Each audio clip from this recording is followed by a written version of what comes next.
Hello world, my name is Ron Williams. I'm a proud parent.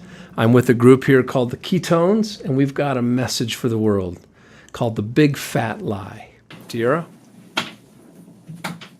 There's a lot of curiosity out there about this big fat lie.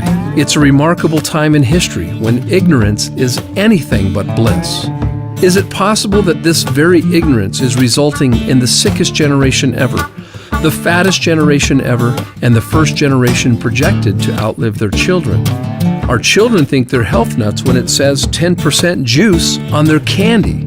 And why is childhood diabetes at the beginning stages of epidemic? What about childhood obesity? Could these be the children of the lie? There are actually obese kids being taken away from ignorant parents with whispers of negligent homicide. As a parent, I'm taking a stand.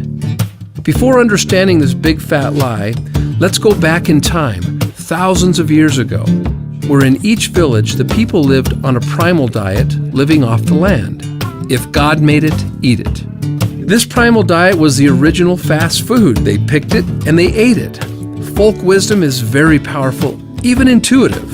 Are carrots actually good for the eyes? And how about walnuts in the brain? And why does a tomato look just like a heart? And oh yeah, primal wisdom included walking. Sounds like they had a ton of energy to me. Maybe their kind of ignorance was a blessing, while ours, a curse. This primal diet extends the benefits of ketosis beyond birth. Well, what is ketosis?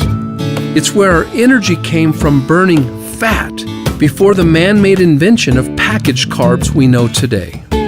Now, fast forward from that village to cold concrete, from ketosis to Mctosis. The fast food munchable era of foodless foods and lifeless drinks, fruit, loops, and crunch, berries, and apple jacks.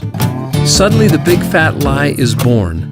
Man-made packaged addictive carbs bearing fat-free or sugar-free on their labels. Now, there are huge carboholics everywhere with addictive compulsive eating patterns, with addictive compulsive spending patterns for their next fix.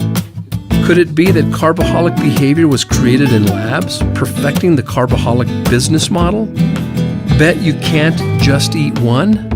Maybe somebody in some lab somewhere has hedged their bets like a thief in the night, robbing you of your willpower, pocketbook, your health, wellness, even your divine being. Have we become human pawns or test subjects to the big fat lie, with big fat business models that prey upon the ignorance of the emerging shorter, fatter, and dumber population? We cannot create and sustain our dreams if we're stepping over our health to get there. Consider the effects on our self-worth, our love, and our intimacy, inherited by default to our children who are all but blindfolded by their innocence during this execution of this chemical warfare, a slow but spendy death, digging graves with our own knives and forks. This addiction dwarfs any drug, the dealing of preserved and packaged carbs that carry a shelf life that may outlive you, serving only as a preservative for a decomposing body. These packaged carbs convert to sugar and morph into fat. Ask any diabetic. The economics are astounding. These foods top the charts on the glycemic index. They are the big fat lie. Short bursts of energy, the crash, depression for some, looking for that next hit. Then pull out your wallet, fork out even more money, and actually pay for a heavier, lazier slave to this addictive cycle. When I think of it, maybe we're all children of the big fat lie. And it's our ignorance that supports the biggest and most lucrative healthcare system in history. 1 in 4 children in America are on medication. And we're okay with this?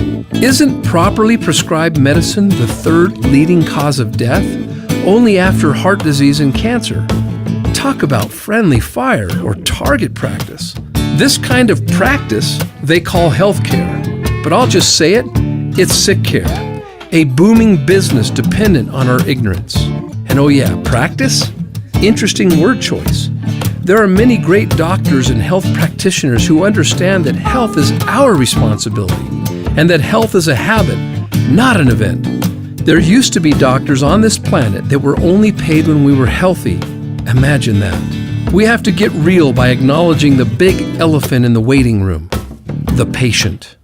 Before any practice, why don't we all play the game of health first? The results of our ignorance weighs in heavier than any body of people in the history of man, literally.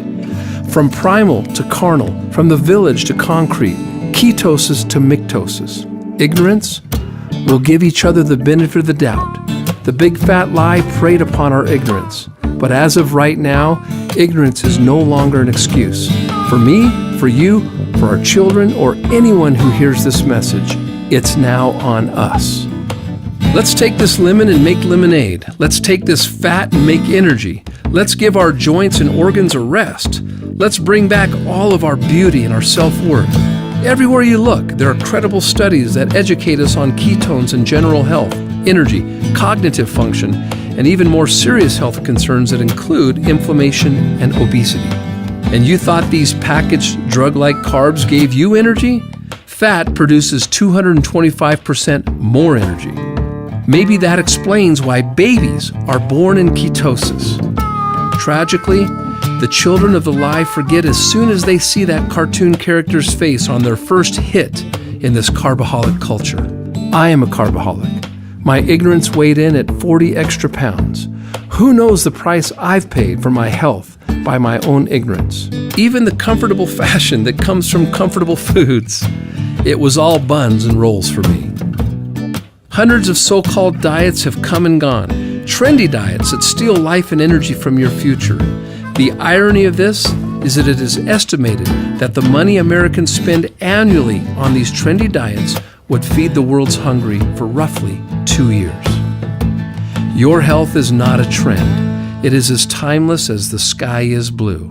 Ketosis can bring us back to the village, allowing us to be decisive eaters and not compulsive eaters. So how come everyone isn't in ketosis? Well, they would if it were that easy. Getting into ketosis is hard in this new carboholic battleground. It takes days of unrealistic perfection and pain. I've tried and failed many times. Wouldn't it be great if there was a scientific breakthrough that converted days of pain into only hours of energy and bliss? Ketosis. Well, there is.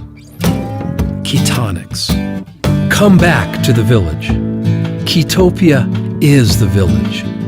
Let's turn ignorance into energy, love, quality, peace, success, beauty, and attraction, all hunger-free. Our bodies will perform miracles by the minute when we honor and edify its miraculous intelligence. All it needs are the proper raw materials. This raw material may be worth its weight in gold to you. You are just one KetonX drink away from your vigorous walk across the bridge to Ketopia. You'll know when you're there. Pay it forward by telling someone today. And welcome to Ketopia. And remember, burn fat or abuse carbs. Hey there, this is Ron Williams, 2.5 weeks later. And you can see in the video, I started the program that night and I'm 16 pounds down, 17 days. Been riding my bike with my sweet little princess here, Gemma, and it feels amazing. Guys, no junk food feels better than this. It's amazing. So if someone shared this with you, thank them. Thank them for taking a stand for you and your loved ones. It's time you take back your beauty. You come back to you. You come back to the village. So remember, when you take the lead, your body will follow. That's right. And sadly, when you don't take the lead, your body will still follow. Your body will still follow. So welcome to ForeverGreen. Welcome home.